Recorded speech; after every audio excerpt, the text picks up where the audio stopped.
बेटा कल मैंने फाइनल अकाउंट शुरू किया था ना, तो आज उसे कंटिन्यू कर रहा हूं। कल मैंने क्या बताया था, फाइनल अकाउंट में कुल कितने अकाउंट बनते हैं अभी 11th के हिसाब से? 3। ट्रेडिंग अकाउंट, P&L अकाउंट और balance sheet. As a question हमें गिवन होगा ट्रायल बैलेंस, और उस ट्रायल बैलेंस से हमें क्या बनाना होगा? Final account. अब ध्यान से सुनो, तो ट्रायल बैलेंस में 2 साइड होती हैं, पता है ये बात? कौन कौन सी 2 साइड होती हैं? एक डेबिट साइड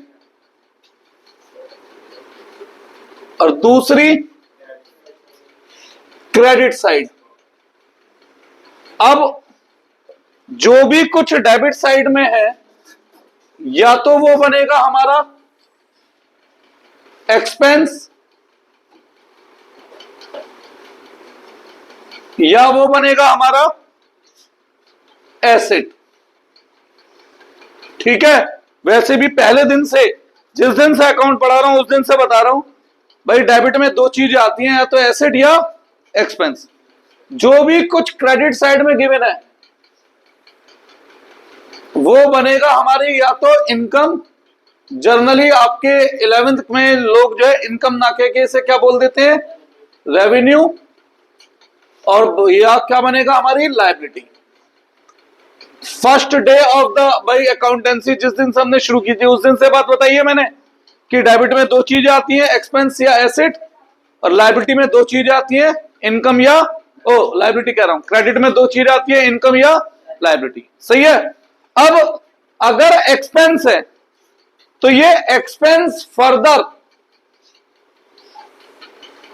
2 हिस्सों में डिवाइडेड होगा बेटा। ठीक है? कितने हिस्सों में? 2। या तो ये बनेगा हमारा डायरेक्ट एक्सपेंस, या फिर ये क्या बनेगा? Indirect expense.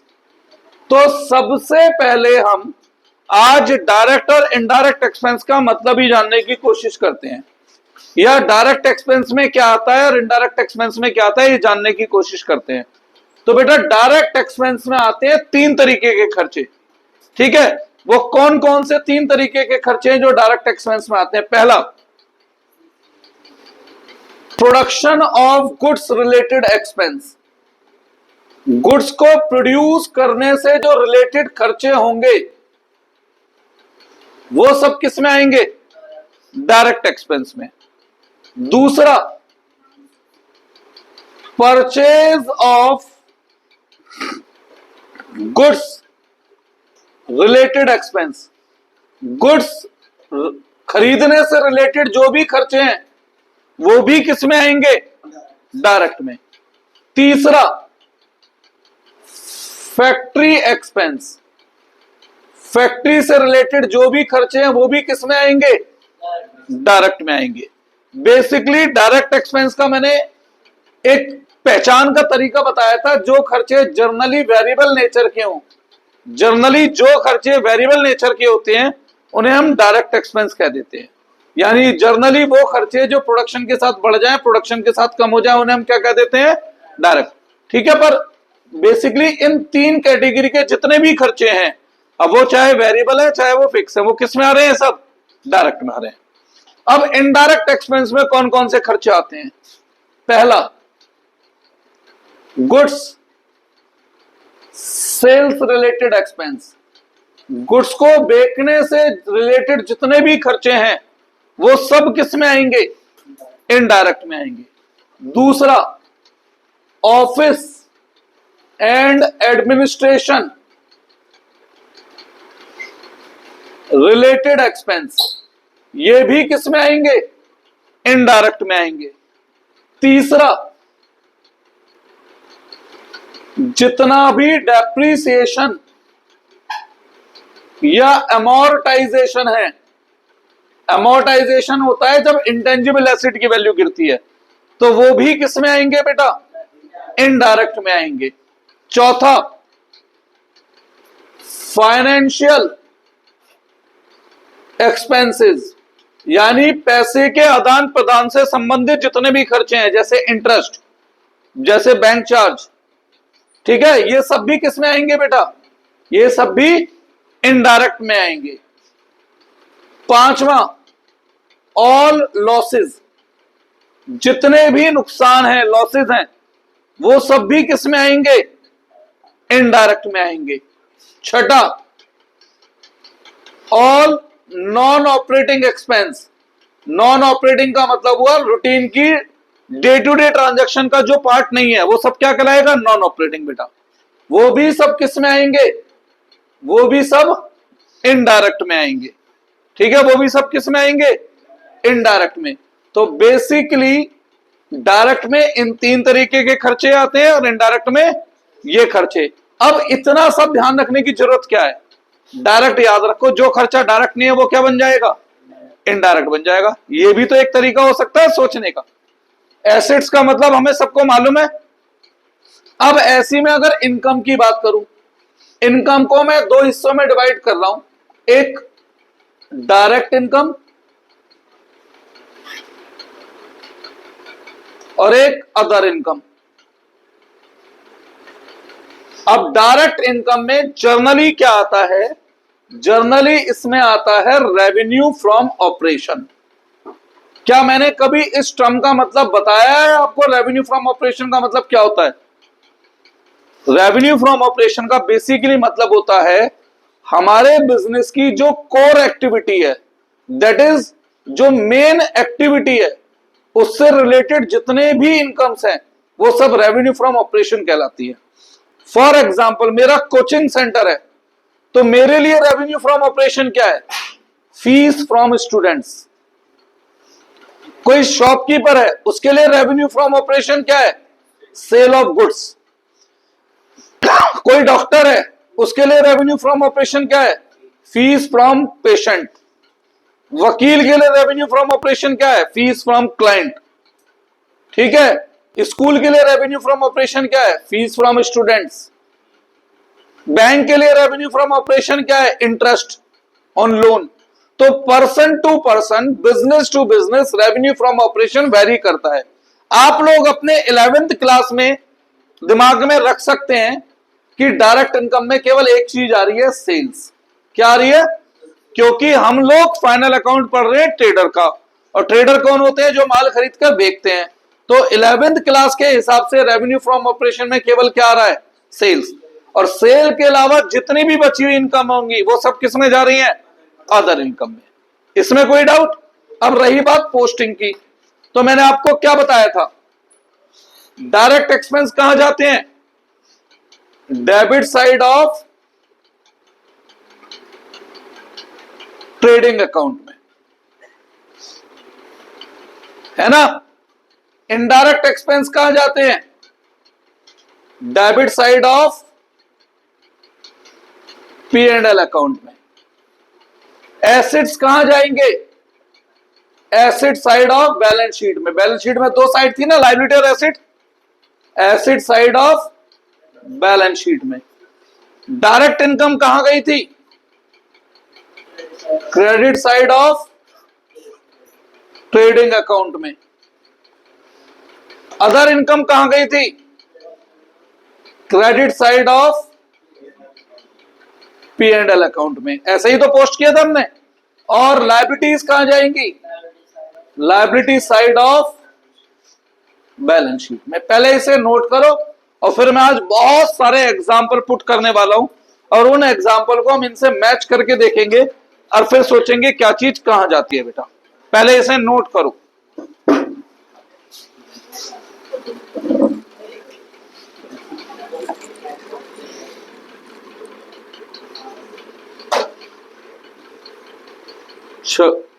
चारवी जी, जरा इस पे ध्यान दे लीजिए।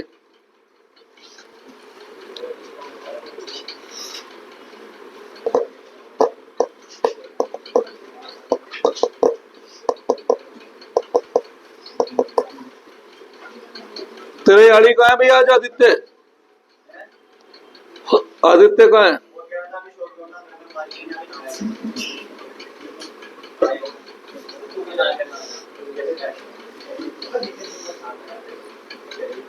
ड्यू कौन कौन लगा के आया है? मतलब जिसने ड्यू लगा वही नहीं ना आया।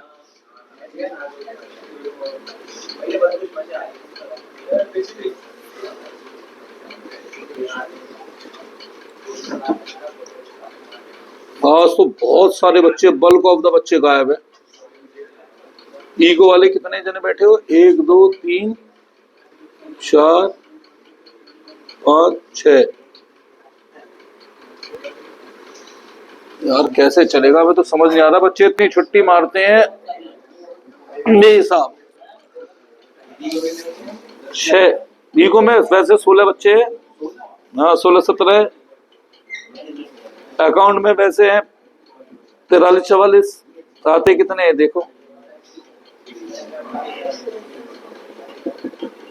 12th में ईको में 40, अकाउंट में 60। उनमें भी ऐसी हालत रहती है।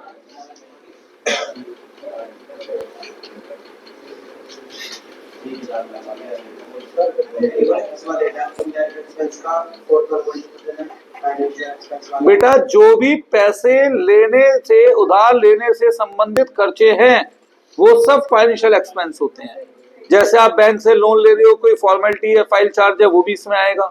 उस पर ब्याज दे रहे हो, वो भी इसमें आएगा। ठीक है। नॉन ऑपरेटिंग, अब जैसे बिजनेस का काम क्या है? गुड्स बेचना। अब मेरी कोई एसी पुराना हो गया, मैं उसे बेच रहा हूं, उसमें मुझे कोई नुकसान हो रहा है तो वो नॉन ऑपरेटिंग हुआ, क्योंकि वो मेरी रूटीन एक्टिविटी का पार्ट नहीं है। ठीक है ना।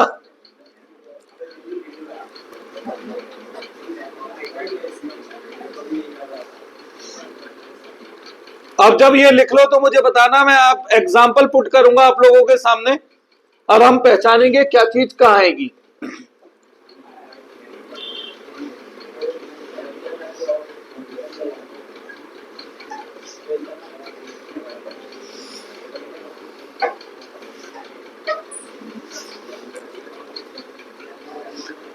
ऋषिका जी कितना नोट किया अब तक? तो शुरू ही नहीं करा है बेटा। चारवी तो अपनी कॉपी दिखाइयो। अब मैं बता क्या करूं बेटा आप लोगों के साथ। ये बैठना भी साथ है, पढ़ना भी नहीं है फिर।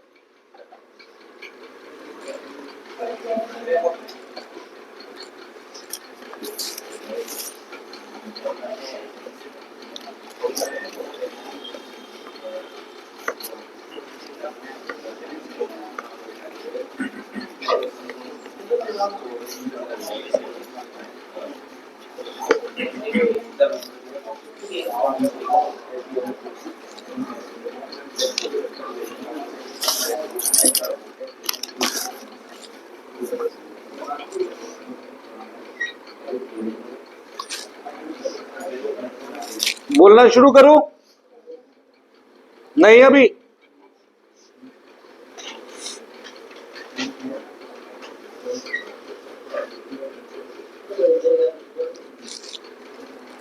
अगली क्लास में मैं लिखवाऊंगा भी एग्जाम्पल नीचे।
बेटा बात नहीं करो, जल्दी जल्दी काम करो, बहुत हो गया अब।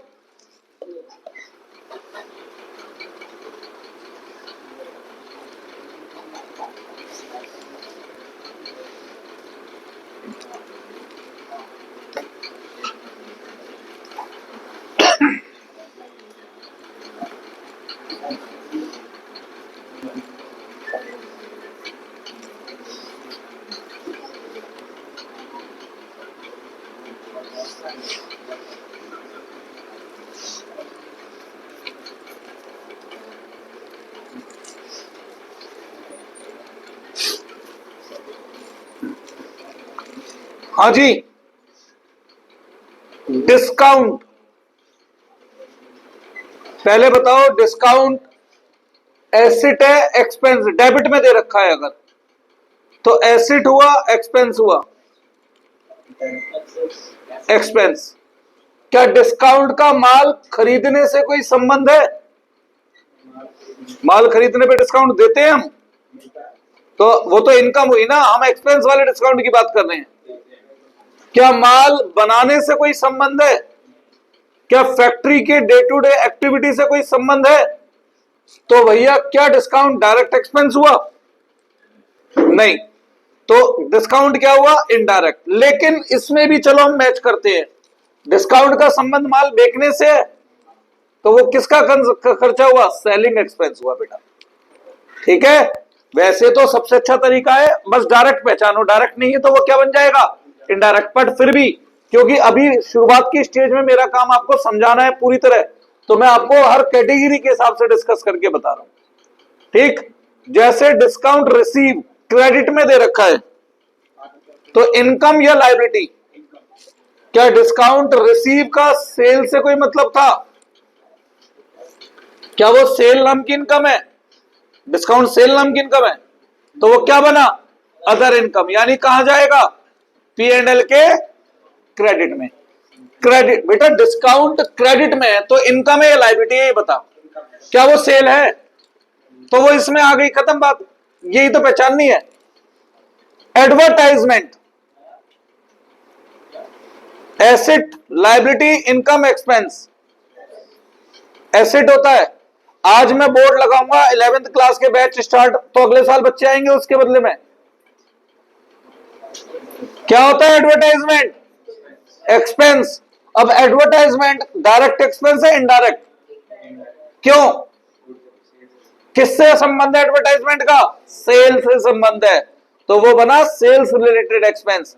एडवर्टाइजमेंट आप क्यों करते हो? माल बनाने के लिए, माल खरीदने के लिए? क्यों करते हो?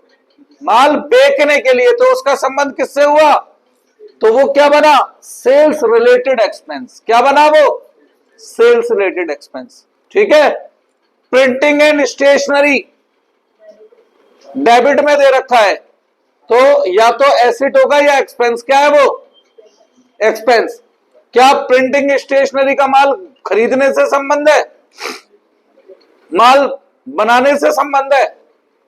अच्छा, पेन से कौन सा माल बनाते हैं बेटा? Printing and stationery office use के लिए होती है, तो उसका संबंध किससे हुआ? ऑफिस रिलेटेड एक्सपेंस से हुआ, तो वो कौन सा खर्चा बनेगा? Indirect expense. कहां यूज करते हो प्रिंटिंग स्टेशनरी? ऑफिस के लिए ना, तो किसका खर्चा हुआ वो? ऑफिस का खर्चा, तो वो क्या बना? इनडायरेक्ट एक्सपेंस बना। वेजेस, लाओ फोन मुझे दो, फोन पकड़ के देना मुझे। फोन दे तो मैं खोल के नहीं देख रहा। और तू पीछे होकर बैठ, सीधा होकर बैठ, पीछे होकर।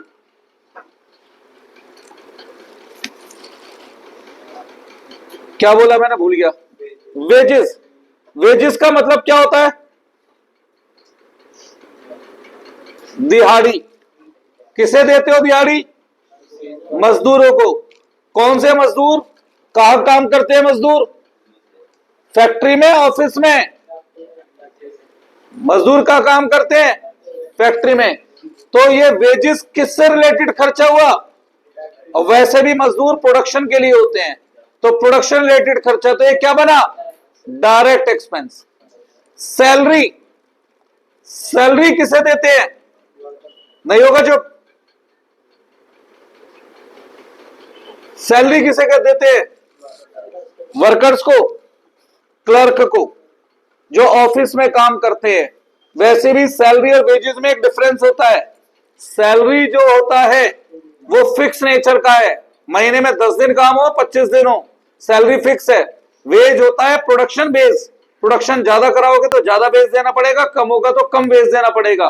तो सैलरी हमारा ऑफिस में जो काम करते हैं उनको दी जाती है, तो ये इनडायरेक्ट एक्सपेंस बना। इलेक्ट्रिसिटी,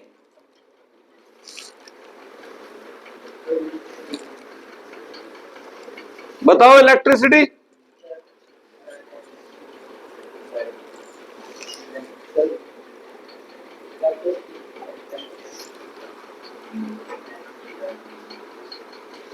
हाँ जी,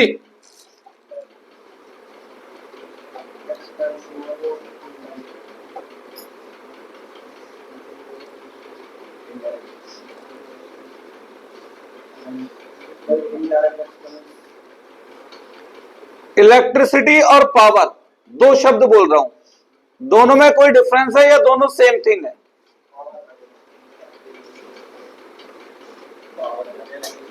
देखो बेटा, जो हैवी वोल्ट करंट होते हैं जिन्हें हम मशीनों को चलाने के लिए इस्तेमाल करें उन्हें कहा जाता है पावर। और इलेक्ट्रिसिटी होता है जनरली जिसका इस्तेमाल हम करते हैं भाई, जैसे एसी, कूलर, पंखे और लैपटॉप, ये ट्यूबलाइट, इनके लिए। तो जनरली इलेक्ट्रिसिटी को हम मानते हैं ऑफिस का खर्चा और पावर को मानते हैं फैक्ट्री का खर्चा। तो पावर बना इनडायरेक्ट और डायरेक्ट, और इलेक्ट्रिसिटी बना इनडायरेक्ट। फ्यूल,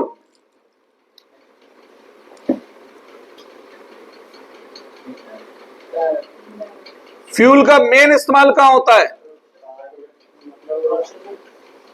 तो किसका खर्चा बना वो? डायरेक्ट एक्सपेंस, फैक्ट्री में यूज होता है generally fuel. Commission receive, income है। इनकम में कौन सी इनकम? Other income. कोई डाउट इसमें? और क्या कहते हैं उसे? कमीशन पेड,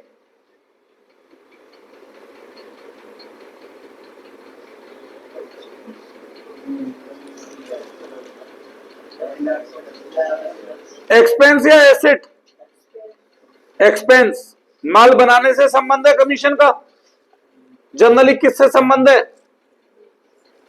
माल बेचने से। कमीशन देते हैं सेल्स बॉय को, सेल्स मैनेजर को, है ना? तो ये किसका खर्चा हुआ? Direct, indirect? इनडायरेक्ट खर्चा हुआ। ठीक है। जैसे अगला number, loss of goods by fire. जितने भी लॉसेस है सब किसमें? बैड डेप्ट,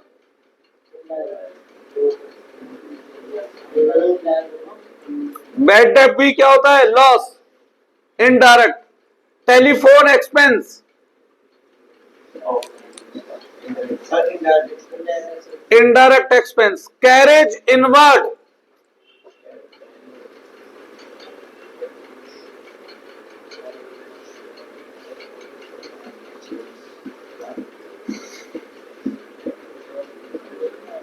क्या होता है पहले इसका मतलब मालूम है? अरे जब हम कहीं से माल मंगाते हैं तो उस पे जो भाड़ा देते हैं वो कैरेज इनवर्ड है। माल बेचते हैं उस वक्त अगर हमें भाड़ा देना पड़े तो वो कैरेज आउटवर्ड है। तो कैरेज इनवर्ड हुआ डायरेक्ट और कैरेज आउटवर्ड हुआ इनडायरेक्ट। सेम फ्रेट इनवर्ड और फ्रेट आउटवर्ड। कोई डाउट? जैसे डेटर,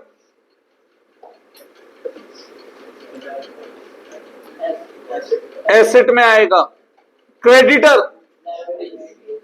लोन एडवांस्ड,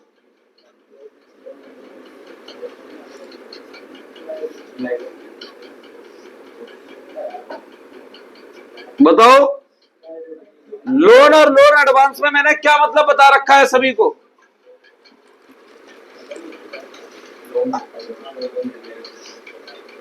अगर हमने किसी को लोन दे रखा है तो लोन एडवांस, और किसी से लोन ले रखा है तो केवल लोन। लोन एडवांस मतलब हमने लोन दे रखा है। अगर हमने लोन दे रखा है तो क्या बना वो हमारा? एसेट। कोई डाउट है इसमें? ठीक है। डेप्रिसिएशन, इनडायरेक्ट में आएगा। गुडविल रिटन ऑफ,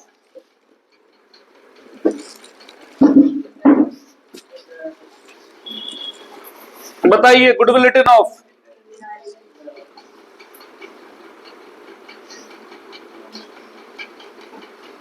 अरे बेटा जब भी किसी के साथ रिटन ऑफ लिखा हो दैट इज वो एमोर्टाइज हो रही है, डेप्रिशिएट ही हो रही है एक तरीके से, बस वो क्योंकि इंटेंजिबल है इसलिए रिटन ऑफ लिखा है, तो क्या बना, इनडायरेक्ट एक्सपेंस बना। ठीक है, ये कुछ एग्जांपल दे रहा हूं। इनपुट सीजीएसटी,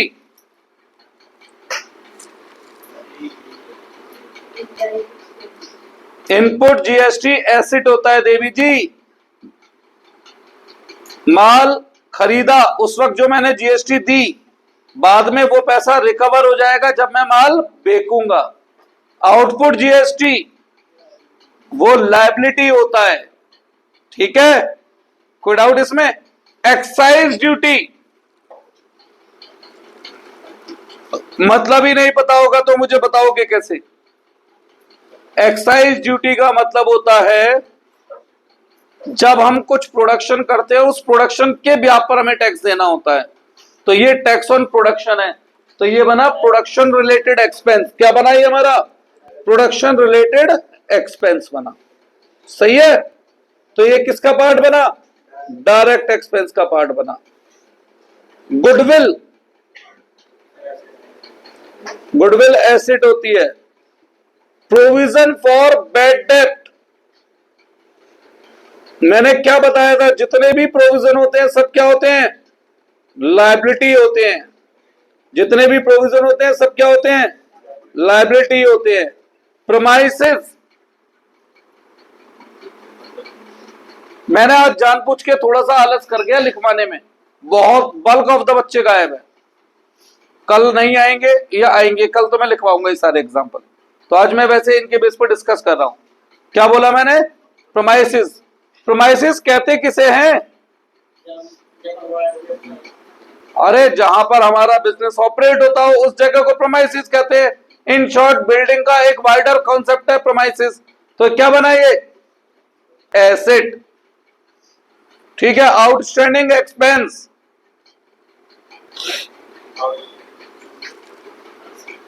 काम करवा लिया पैसा नहीं दिया, लायबिलिटी। आउटस्टैंडिंग एक्सपेंस का क्या मतलब होता है? काम करवा लिया पर पैसा नहीं दिया, जब अब तक पैसा नहीं दिया तो कब देना पड़ेगा, और फ्यूचर में पैसा लौटाना पड़े तो प्रीपेड एक्सपेंस। एसेट, पैसा दे दिया काम नहीं करवाया तो कब करवाएंगे? Accrued income,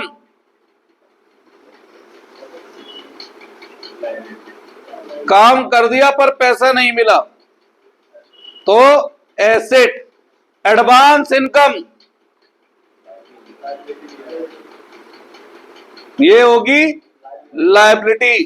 interest paid on loan,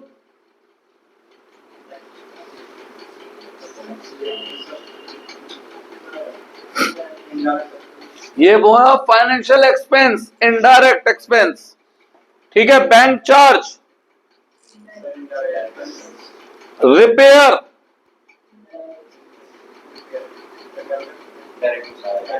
देखो मेरा मन तो ये कहता है रिपेयर को मैं डायरेक्ट में लिखूं।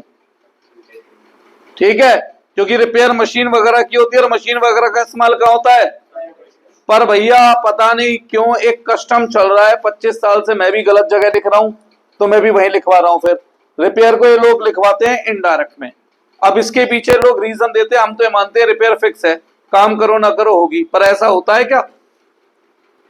आपकी गाड़ी ज्यादा चलती है कम, रिपेयर उतनी समय पे होनी है, फिक्स है नहीं ना। पर भैया अब कस्टम चल रहा है तो भैया मजबूर है, हम भी क्या करें। सही है, आगे बढ़े। कार्टेज,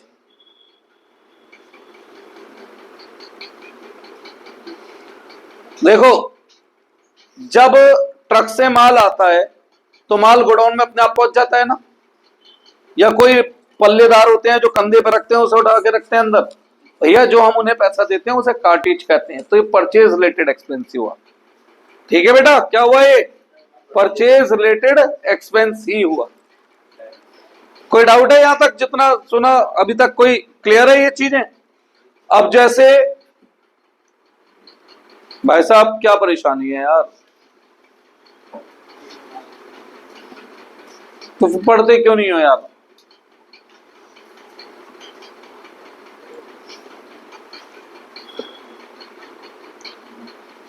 डिस्काउंट रिसीव भी हो गया था, एडवर्टाइजमेंट हो गया था। क्या था एडवर्टाइजमेंट? देखो बेटा, मैं आपको दो बातें बताता हूं। एक शब्द होता है एडवर्टाइजमेंट और एक शब्द होता है एडवर्टाइजमेंट एक्सपेंडिचर। दोनों में एक फर्क होता है। अगर हम बोलते हैं एडवर्टाइजमेंट, अब जैसे दिवाली आई थी, फ्लिपकार्ट वगैरह के खूब ऐड आई, तो उन ऐड का फायदा फ्लिपकार्ट को फ्यूचर में मिलेगा ना, यह करंट पीरियड के लिए था, तो वो क्या बना उसका एक्सपेंस। तो अगर सिंपल एडवर्टाइजमेंट लिखा है तो हम उसे एक्सपेंस मानते हैं, लेकिन अगर लिखा होता है एडवर्टाइजमेंट एक्सपेंडिचर तो बेटा इसका मतलब होता है ये डेफर्ड एक्सपेंडिचर है। इनका बेनिफिट हम 3 या 4 साल तक लेंगे। कब तक लेंगे? 3 या 4 साल तक लेंगे। तो ऐसी सिचुएशन में इसे हम एक्सपेंस ना मान के क्या मानते हैं? एसेट मानते हैं। अगर लिखा है एडवर्टाइजमेंट तो एक्सपेंस मानो, और लिखा है एडवर्टाइजमेंट एक्सपेंडिचर तो क्या मानो? एसेट मानो। कोई डाउट इसमें? डोनेशन,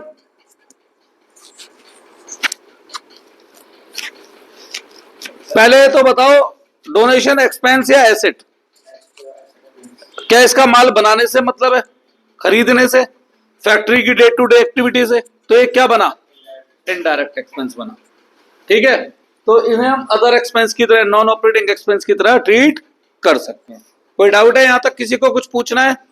क्लियर है? श्योर? कल मैं अब इनके एग्जाम्पल लिखवाऊंगा भी। क्या करूंगा? कल मैं लिखवाऊंगा भी। और कल बच्चे आते हैं नहीं आते मैं नहीं देखूंगा, चाहे 5 बच्चे हों, कल मैं काम करवाऊंगा। आज मैं ग्रुप में घेर भी दूंगा, पेरेंट्स ग्रुप में भी। ठीक है बेटा? चलो बताओ।